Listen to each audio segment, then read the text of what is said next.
Increased public awareness of microbial pathogens has raised public concern with foodborne hazards. In industrialized countries, consumers carry out less food preparation, consume more fresh and minimally processed foods, as well as consume more meat and seafood products. These changes in consumption patterns alter the sources and incident of risk and reduce consumer control over food safety. With America being China's largest consumer of exported seafood products, ensuring China maintains similar food safety standards is really critical for the safety of public health in America.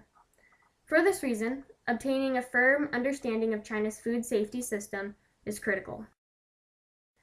Historically, China's food production was developed with a focus on quantity as opposed to quality due to years of famine.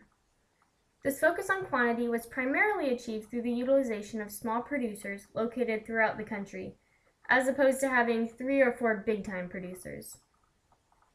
As the food products being produced were largely consumed domestically, food safety only really became an issue as China started developing trade relations with other countries. It was then that improper hygiene, harmful substances, and food contamination became evident and threatened not only consumers' health, but producers' bottom line as well.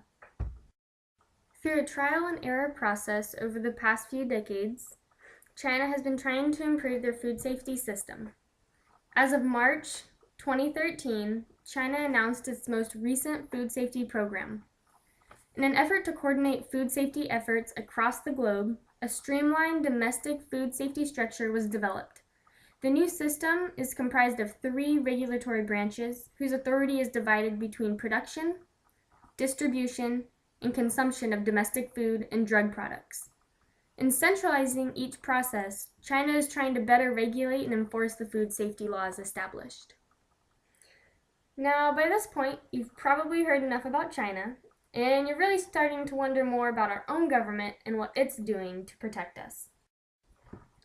The U.S. Food and Drug Administration detains and inspects samples of imported seafood at the port of entry and refuses adulterated shipments.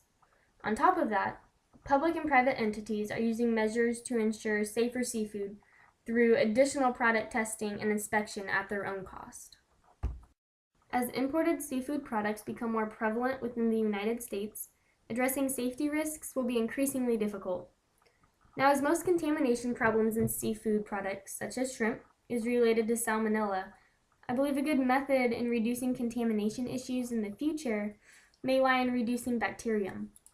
With seafood products coming from an aquaculture system, improvements in sanitation and production practices perhaps could make a substantial difference in the occurrence and extent of salmonella contamination and other bacterial outbreaks as well.